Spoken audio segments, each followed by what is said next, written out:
Good morning, everyone. Or, well, good afternoon, rather, because I'll actually have this scheduled for the usual 4 p.m. drop CST, but I'm recording it in the morning. Just a little peek behind the veil for you.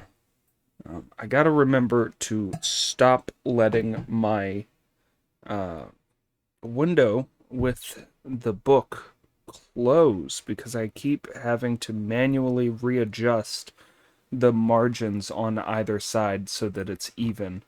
Um, so that's where we're at. Take a sip of my hot bevy, and then we'll get into it. Ooh, good stuff.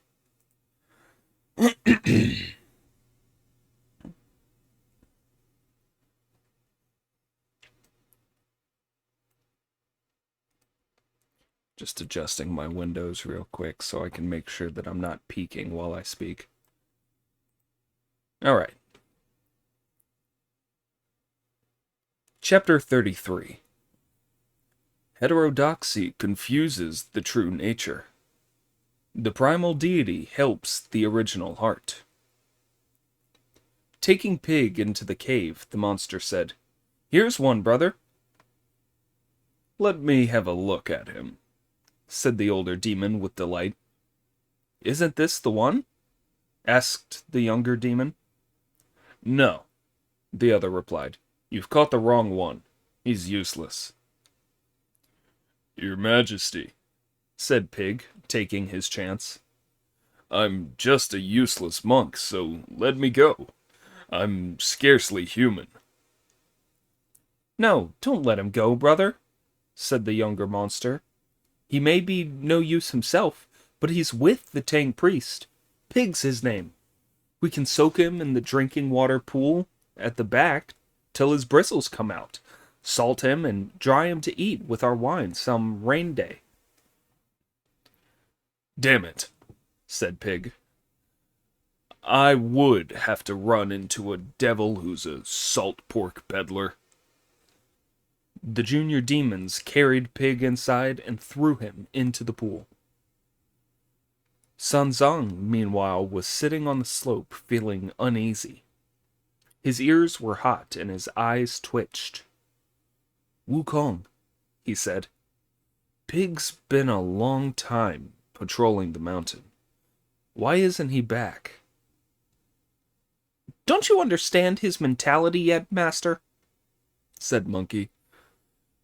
"What mentality?" Sun Zong asked. "If there were monsters in the mountains, he'd be completely helpless," said Monkey. "He'd make a tremendous fuss and come rushing back to tell me. I don't think that there can be any monsters. I expect he found the path easy and went straight ahead." "If he has gone ahead," said Sun Zong, "where shall we meet him? This is a vast wilderness. It won't be like finding him in a city or a marketplace." "Mount your horse and stop worrying," said Monkey. "That lazy idiot won't be walking fast, so you only have to make your horse get a move on. We're bound to catch up to him and continue our journey together." The Tang priest mounted his horse as asked, and Monkey led the way into the mountains as Friar Sand carried the baggage. "Brother," said Goldhorn, the senior demon king, to Silverhorn, the junior demon king, "as you've captured Pig, we can be sure that the Tang priest is here. Make another search and don't get the wrong one this time." "Right away," said Silverhorn, who immediately mustered 50 junior demons and set out on patrol. As they went along, they saw an auspicious cloud drifting and circling around. "The Tang priest is here," said the junior demon king. "Where?" the other demons asked. "An auspicious cloud always shines above a good man's head, and an evil effluence rises over a bad man." said Silverhorn. The Tang priest is an incarnation of the venerable golden cicada. He's a holy man who has cultivated his conduct for 10 lives. That's why he has that auspicious cloud.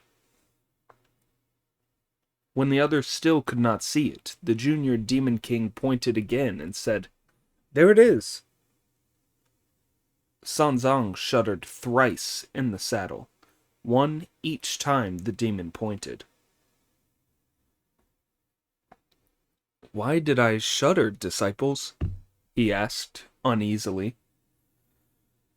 "Probably it's indigestion," said Friar Sand. "Nonsense," said Monkey. "It must be because these steep mountains make the master feel nervous. Don't be frightened. You'll feel better when I've cleared the path with my cudgel." Monkey then ran through all the routines in the military manuals as he swung his cudgel up and down and all around in front of his master's horse. The Tang priest watched as he displayed divine powers unmatched on Earth. At the sight of Monkey hacking his way forward, the demon almost died of terror. His soles went flying as he watched from the mountaintop. "Well," he found himself saying, "now I know that all I've been hearing about Sun the Novice for years is absolutely true." "Your Majesty," said the junior demons, coming up to him, "you're boosting your enemy and making yourself small. Why? Who is it who's so terrific?" "With Monkey's magic powers, we'll never be able to eat the Tang priest," said Silverhorn. "If you're not up to it," said the junior demons, "we'll send some of us to ask the senior king to send all the troops in our cave into battle. If we all work together, they can't possibly get away." "You've never seen that iron cudgel," said the junior king. "He's more than a match for a whole army. So with only 400 or 500 of us, we wouldn't have a hope against that cudgel of his." "In that case," said the other demons, "we'll never be able to eat the Tang priest. There is no point in capturing Pig. Let's free him." "We were right to capture him and shouldn't let him go," said the junior king. "We may not be able to eat the Tang priest yet, but sooner or later we will." "How many years will that take?" the others asked. "It won't be a matter of years," replied the junior king. "In my opinion, we must catch him by cunning, not by being vicious. Try to grab him by force and we won't get so much as a smell of him. But if we make friends with him by kindness, we'll be able to get him by trickery." "Find a place for us in your plan, Your Majesty," said the little demons.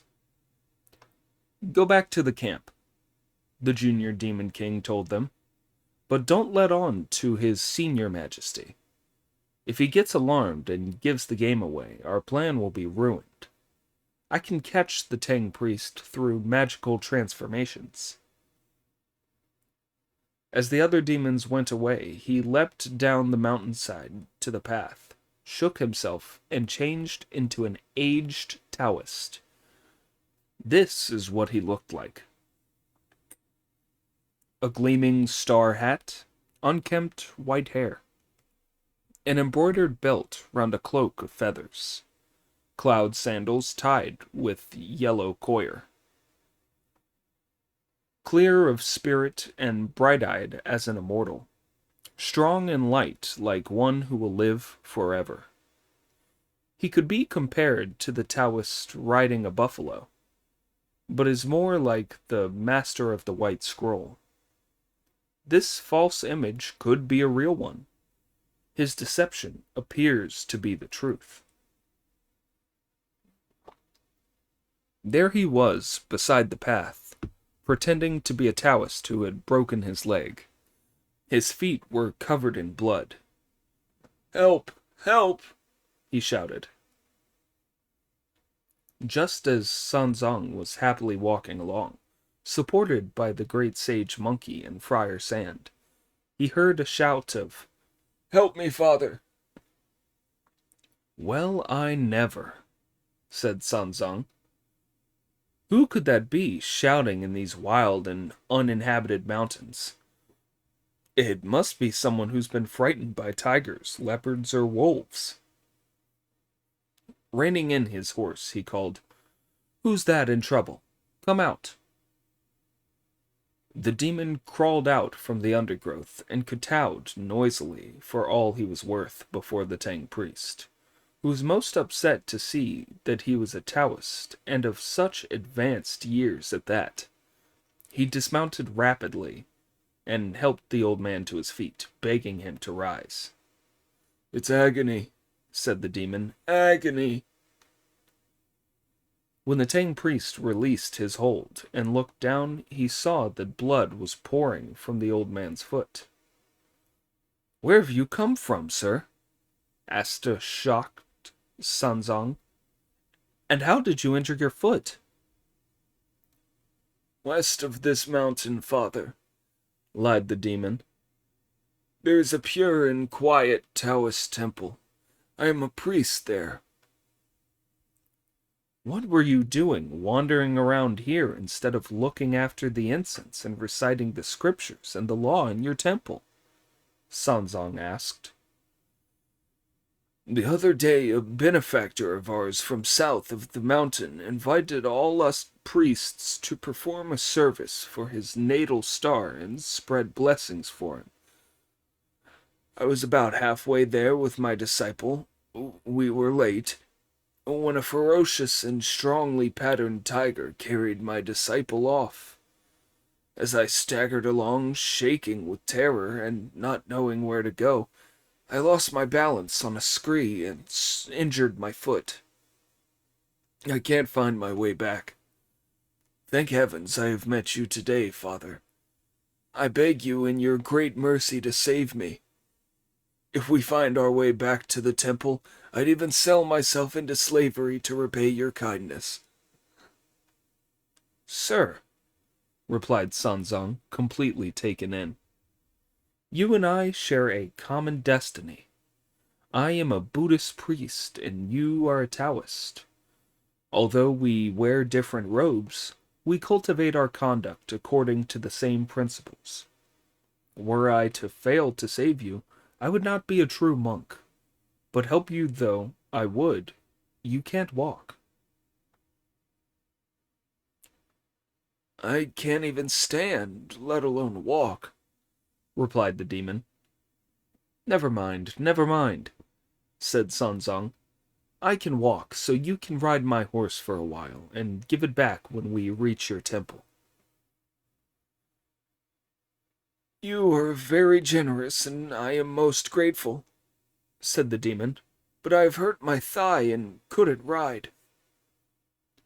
"Indeed," said Sanzang, who then instructed Friar Sand to put the luggage on the horse and carry the Taoist over his shoulders. Friar Sand assented. The monster turned round at once and looked closely at Friar Sand. "Father," he said, "I got such a scare from that tiger, but this terrible-looking monk frightens me even more. I'd be too afraid to let him carry me." "Wukong, you carry him," said Sanzang. Certainly, replied Monkey. The demon recognized him and docilely allowed himself to be carried by him, saying no more. "The old Taoist doesn't know what he's doing," chuckled Friar Sand. "Fancy refusing to let me carry you and wanting Monkey to instead. If it wasn't for our master, he'd smash you against a sharp boulder and break all your sinews." As Monkey carried the demon on his shoulders, he muttered to himself with some amusement. "Wretched demon, how dare you try to provoke me? You think I'm a mere child? Your devilish nonsense may be good enough to hoodwink the Tang priest, but it won't fool me. I can see that you're a local mountain demon. I reckon you want to eat my master. He's no ordinary person. He's not for you to eat. Besides, if you want to eat him, you'll have to give a good half to me." Hearing Monkey's mutterings, the monster replied, "Father, I'm a Taoist monk from a decent family who was unlucky enough to meet that tiger today. I'm no evil spirit." "If you were afraid of the tiger, why didn't you recite the Great Bear scripture?" Monkey asked. Sanzong, hearing Monkey's grumbling just as he was mounting the horse, chastised him. "Insolent ape! Better to save a human life than to build a 7-storied pagoda. If you're carrying him, just get on with it. Stop talking about Great Bear scriptures or Little Bear scriptures." "You're in luck, damn you," said Monkey. "Merciful and pious my master may be, but he's a bit rough under his kindly manner. He'll be angry if I don't carry you with me. I'll do it if I must, but there's something I want to tell you first. Warn me if you want a piss or a shit. If you do it down my back, the stench will be more than I can stand. Besides, there's nobody to wash my clothes if they get dirty." To which the demon replied, "Of course, I'm old enough to understand that." At last, Monkey hauled the demon up on his back, and hastened westwards with the Tang priest and Friar Sant. When the going became very uneven in the mountains, Monkey walked slowly and carefully, letting the Tang priest get ahead. Before they had gone a couple of miles, the master and Friar Sant dropped out of Monkey's sight into a hollow on the mountainside. "The master doesn't have any sense of how things should be done despite his great age," he grumbled to himself. "On this journey I'd feel overloaded even if I were empty-handed. I wish I'd smashed this evil monster. I would have to carry him. Even he's not a monster, but a good man. He ought to die at his age.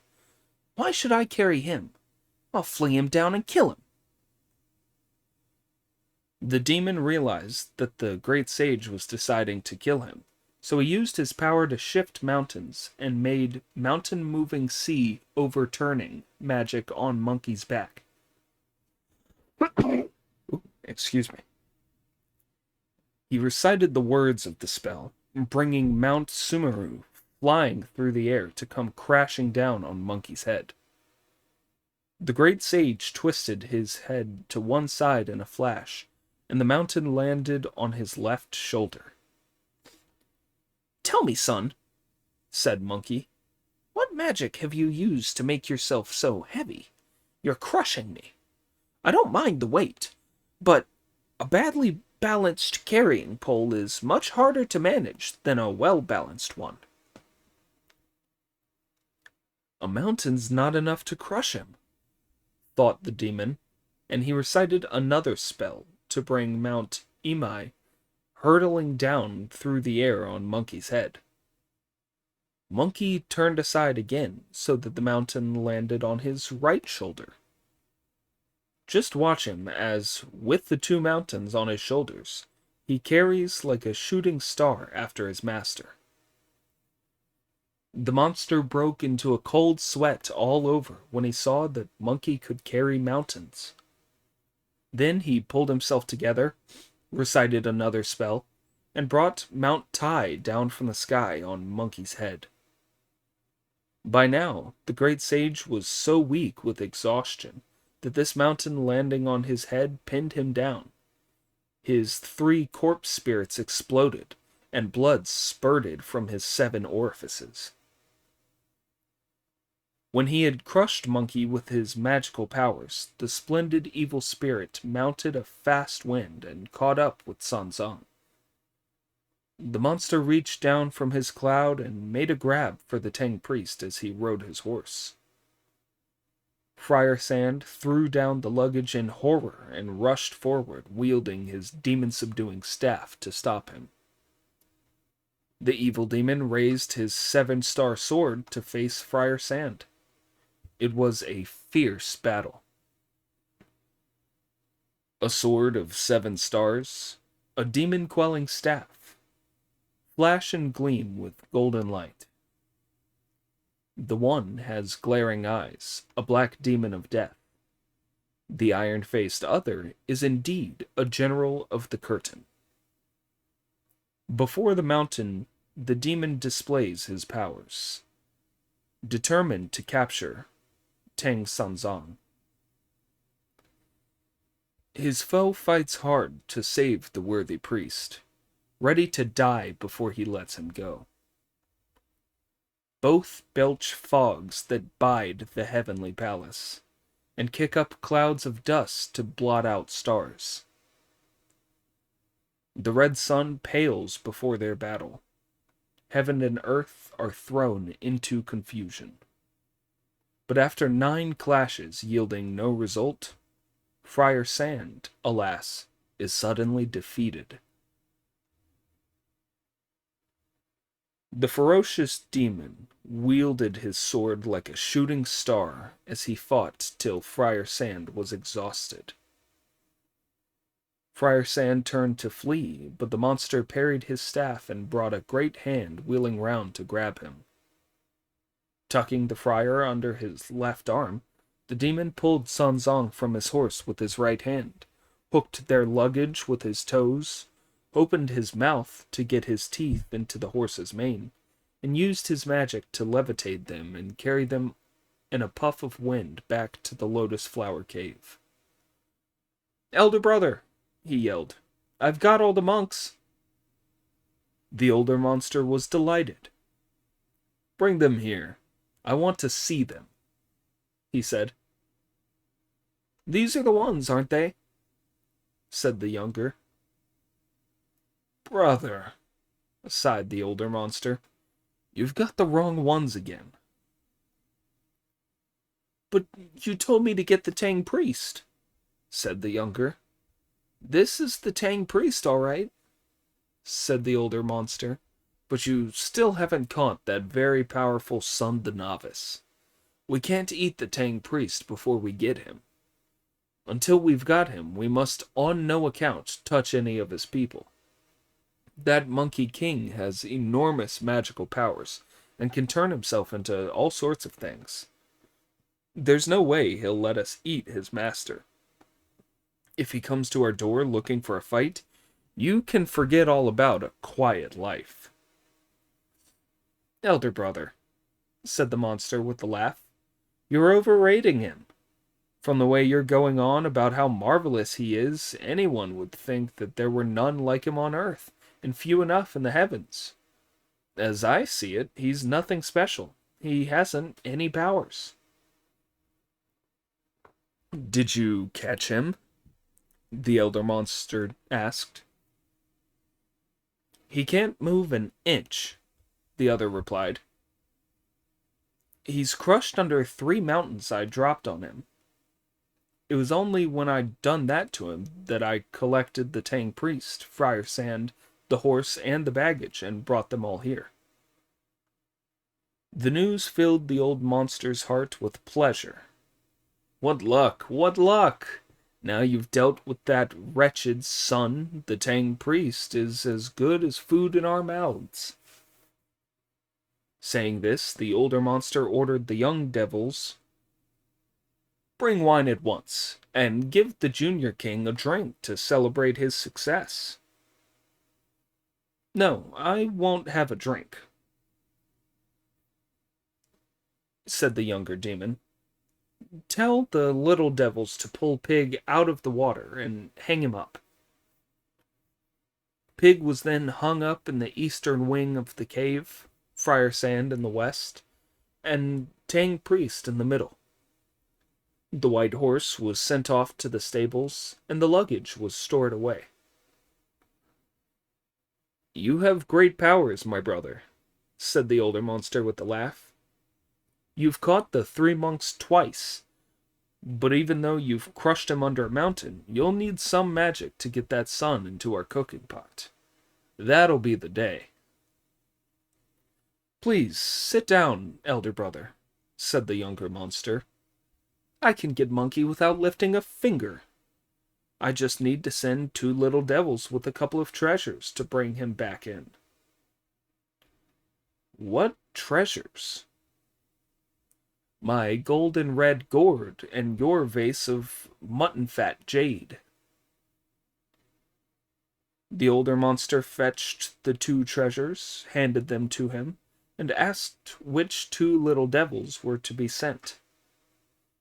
"Send dexterous ghost and skillful beast," replied the younger monster. He then instructed them. "Take the 2 treasures to the top of a high mountain. Put them there, upside down, and call out to Sun. If he responds, he'll go straight inside. You must immediately paste this label on: Supreme Lord Lao. To be dealt with urgently in accordance with the statutes and ordinances. Within 3.5 hours, he'll just be pus." The 2 little devils kowtowed and went off with treasures to catch Monkey. As he lay crushed under the 3 mountains, the great sage thought in distress of the holy priest Sanzang. "Master," he wailed, "I remember how you removed the paper sealing me under the double boundary mountain, delivered me from terrible agony, and brought me into the Buddhist faith. The Bodhisattva ordered me to stay with you and improve myself, sharing your fate, your appearance, and your knowledge. I never thought I'd have this demon trouble here and be crushed by mountains again. Oh dear, oh dear. If you die, it serves you right. But I do feel sorry about Friar Sand, Pig, and the little dragon who was turned into a horse. Indeed, a tall tree invites the wind. The wind then shakes the tree. Whoever strives for fame, by fame destroyed is he."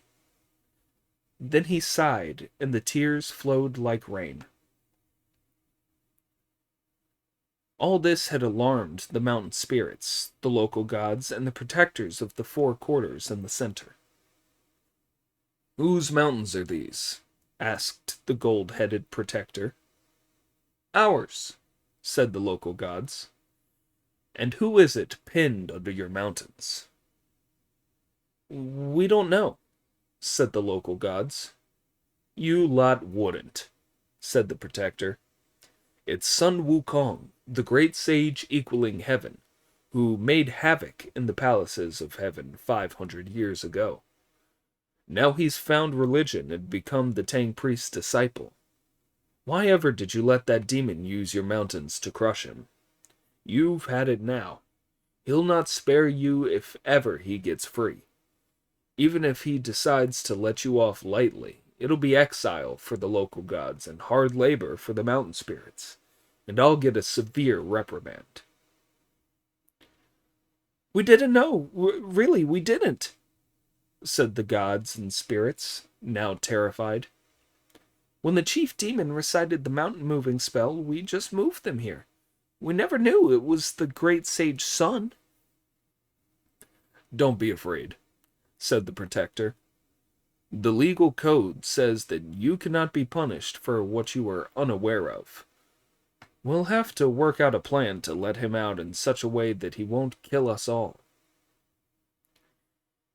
"It would be very unfair of him to kill us if we set him free," said the local gods. "There's something else you don't know," said the protector. "He has a truly lethal, as-you-will gold-banded cudgel. If he hits you with that, you're dead, and just a touch of it will wound. A tap will shatter your sinews, and a graze from it will rip your skin to shreds." The terrified local gods and mountain spirits then conferred with the protectors, approached the gates of the 3 mountains, and called, "Great Sage, The mountain spirits, local gods, and protectors from the four quarters and the center have come to see you. Splendid monkey. He was like a tiger who, though skinny, was, as always, full of spirit. So what? He called in a loud, clear voice. We have a communication for the great sage, replied the local gods. If we remove the mountains and set you free, great sage, will you forgive us humble spirits for our discourtesy? Move these mountains, said Monkey, and I won't hit you. Then he shouted, Get up! It was just like the authorities giving an order. The deities all said the magic words, and the mountains went back to where they had come from. Monkey was free.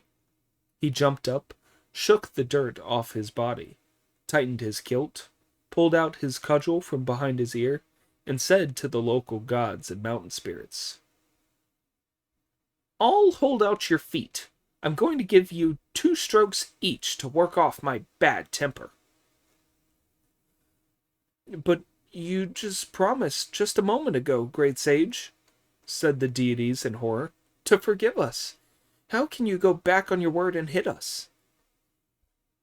My dear local gods and mountain spirits, said Monkey, you're more afraid of that monster than of me.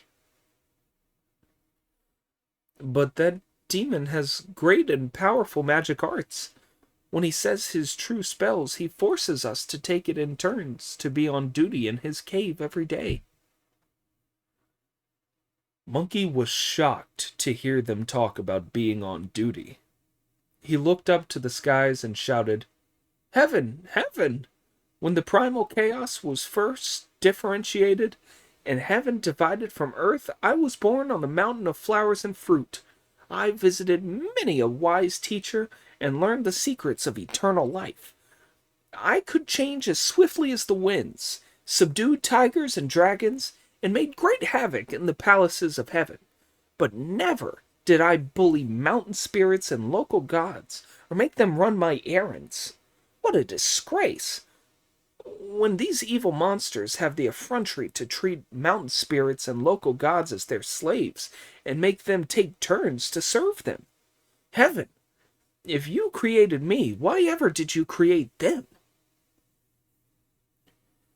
Just as the great sage was in the middle of his complaint, a rosy light began to shine in the mountain hollow. Mountain spirits, local gods? Asked Monkey. You serve in the cave, so what is it that's shining?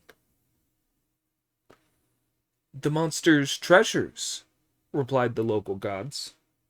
Some of the demons must have brought them to you to catch you out with. Just what I need to play a little trick on them, said Monkey. Tell me, who comes to see them in the cave? What they're interested in is refining elixirs of immortality, and their best friends are Taoist masters of the Quanzhen school, replied the local gods. No wonder he turned himself into an old Taoist priest to trick my master, said Monkey. Very well, then. I'll let you off for now. Back you go. I'll get them myself. The spirits all rose into the air and made off. The great sage shook himself and turned himself into an old Taoist master. Do you know what he made himself like? His hair drawn into 2 tufts, a motley robe of 100 patches. He tapped a fisherman's drum, a Lord Lu sash around his waist. He leaned beside the path, awaiting the little devils. Soon the devils arrived, to be prey for the Monkey King's tricks. It was not long before the 2 little devils arrived. Monkey thrust his gold-banded cudgel out and tripped up the 2 demons, who were taken right off guard. It was only as they picked themselves up that they saw Monkey, You villain! If our great king weren't such an admirer of the likes of you, we'd soon sort you out." "What do you mean, sort me out?" asked Monkey with a forced smile. "We're all Taoists, one big happy family." "Why are you lying here, and why did you trip us up?" asked the devils.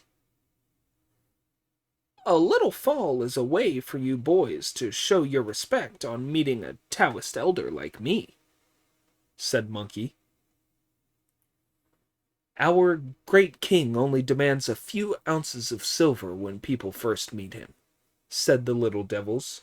"So why do you expect us to fall over for you? That's not the custom here. You must be from somewhere else." "Indeed I am," said Monkey. "I'm from Mount Penglai." "But that's an island in the sea where immortals live," said the devils. "If I'm not an immortal," said Monkey, "I don't know who is." By now the devil's anger had given way to delight. "Venerable immortal," they said, "venerable immortal, please don't take offense at our rudeness. It was only because our common mortal eyes failed to recognize you." "I don't hold it against you," said Monkey. "As the saying goes, an immortal body does not tread the common ground. You couldn't be expected to know. I've come to your mountain today to bring over a virtuous man who has become an immortal and completed the way. Anyone want to come with me?" "I'll go with you, master," said Dexterous Ghost. "Me too," said Skillful Beast. "Where have you two gentlemen come from?" asked Monkey, as if he did not know already. "From the Lotus Flower Cave," they said. "Where are you going?" "We are under orders from our great king to capture Sun the Novice," the devils replied. "Who?" Monkey asked. "Sun the Novice," they repeated. "The Sun the Novice who's going with the Tang priest to fetch the scriptures?" said Monkey. "Yes, that's the one," the devils replied. "Do you know him?" "That ape's outrageous," said Monkey. "I know him, and I'm very angry with him too. Let me come along with you and help you catch him." "Thank you, master," they replied, "but we won't be needing your help. Our junior king used his magic arts to bring 3 mountains here to crush him. Now he can't move an inch. We two have been sent here with treasures to pack him into." "What treasures?" asked Monkey. "I've got the red gourd," said Dexterous Ghost, "and he's got the jade vase." "How are you going to fit him into them?" "We'll set them upside down," said the little devils, "and call to him. If he responds, we'll put him inside and stick on a label saying, 'Supreme Lord Lao, to be dealt with urgently in accordance with the statutes and ordinances.' 3.5 hours later, he'll be just so much pus." This news shocked Monkey, who remarked to himself what a deadly plot this was. "The duty god of the day told me that there were 5 treasures altogether," he thought. "These are 2 of them. I wonder what the other 3 are." "Gentlemen," he said aloud, "would you let me have a look at your treasures?" Not realizing that this was a trick, the 2 little devils produced them from their sleeves and offered them respectfully with both hands to Monkey. He was delighted, though he did not show it. "Splendid things," he thought. "Splendid. I just have to flick my tail in the air and go whizzing off with a jump. They've given them to me." Then he had second thoughts. "No, that's no good. Stealing them would be easy enough, but it would destroy my reputation. It'd be daylight robbery. So he handed them back with the words, "But you haven't seen my treasure yet." "What is it?" the devils asked. "Would you let us common mortals see it? It'd bring us luck." The splendid monkey put his hand down, pulled a hair from his tail, made a spell, and called, "Change!" It turned into a big gold and red gourd 1 foot 7 inches long that he produced from his waist. "Would you like to see my gourd?" he asked. Skillful Beast took it, looked at it, and said, "It's a very big gourd, master, shapely and very fine to look at, but it's useless." "What do you mean, useless?" asked Monkey. "Each of our treasures can contain 1,000 people," the devils replied. "What's so special about being able to contain people?" said Monkey. "Mine can hold the sky itself." "The sky?" asked the devils. "Yes, it really can," Monkey replied. "You must be lying," said the little devils. "We could only believe that if we saw you do it. There's no way we're going to believe you otherwise." "If the sky annoys me," said Monkey, "I pack it in here 7 or 8 times a month. But if it doesn't annoy me, I might leave it alone for half a year." "Let's see if he'll swap his sky-holding treasure with us," said Skillful Beast to the other demon. "But he'd never swap his sky-holder for our one that can only hold people," replied Dexterous Ghost. "If he won't swap, we can throw our vase in, too," said Skillful Beast. Concealing his delight, Monkey thought, "A gourd for a gourd, and the vase is 2 for 1. I'll certainly agree to that."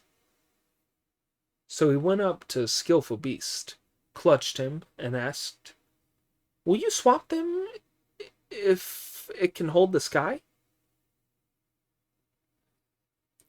"Yes, we'll swap them as long as it can hold the sky," said the devil, "and I'll be your son if we don't." "Very well, then," said Monkey.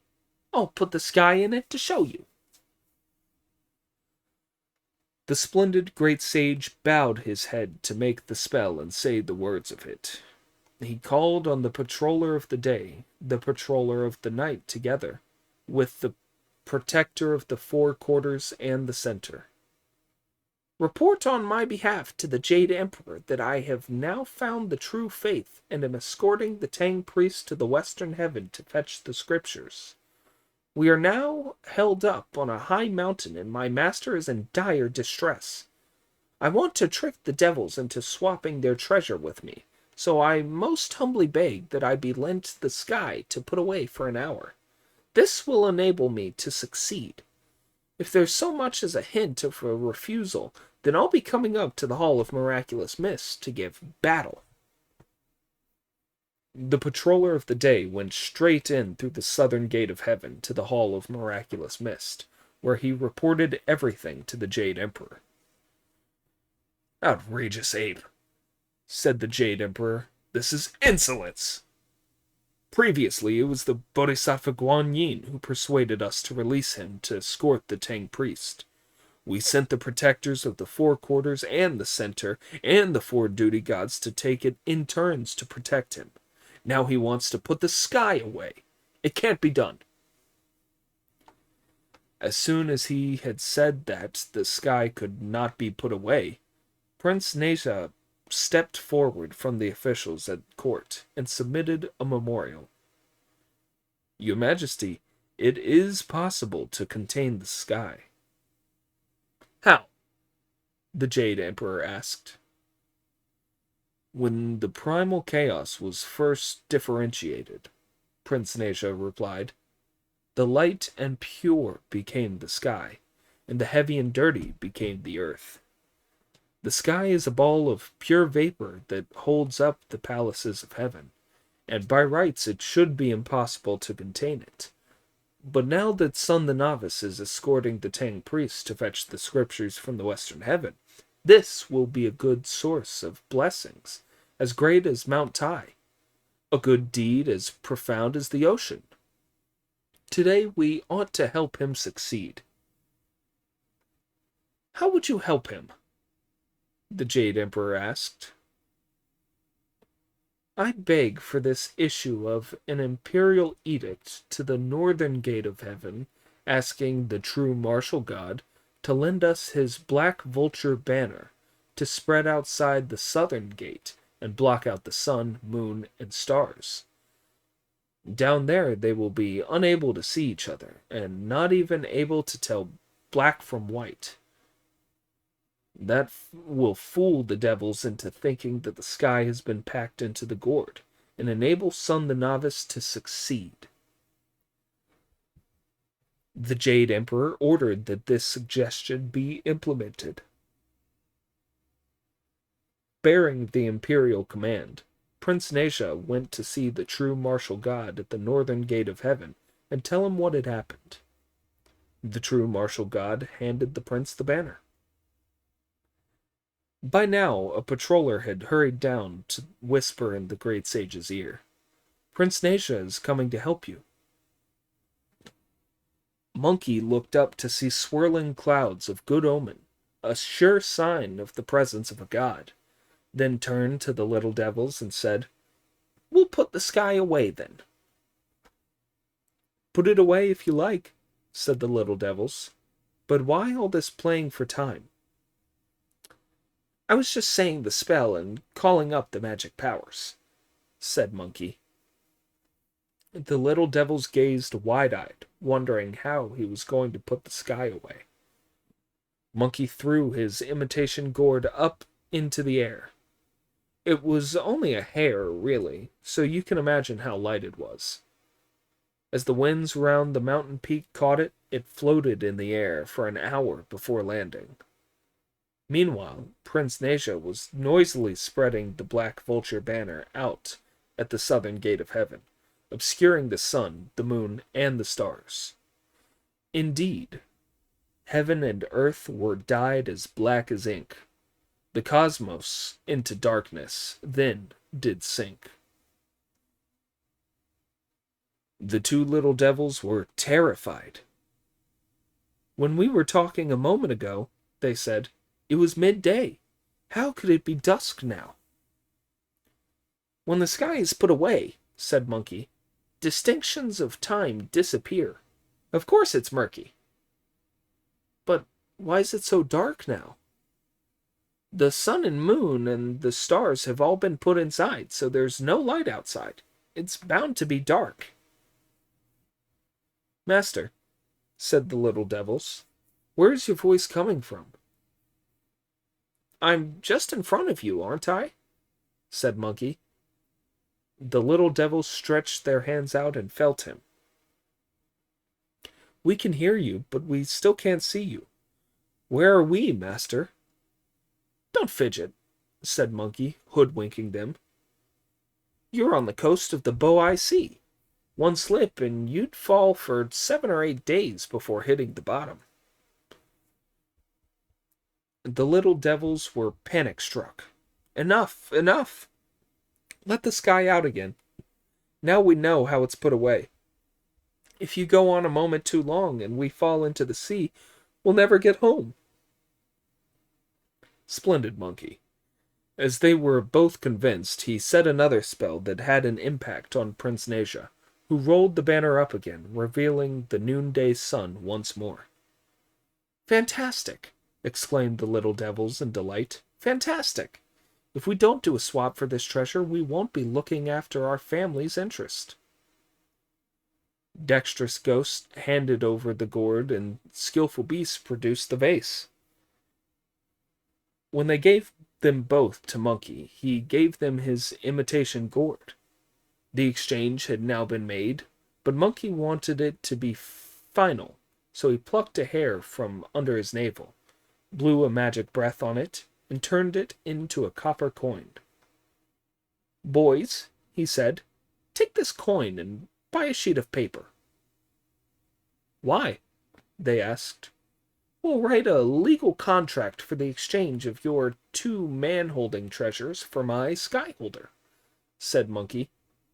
We each need a written agreement to prevent later regrets with the passage of time. But there's no brush or ink to write a contract with, said the 2 little devils. Let's swear an oath instead. What sort of oath? Asked Monkey. We exchange our 2 man-holding treasures for your sky-holder, said the devils, and if we ever have any regrets, may we be struck with pestilence in all 4 seasons. I certainly won't have any regrets, chuckled Monkey. If I do, may I too be struck with pestilence in all 4 seasons.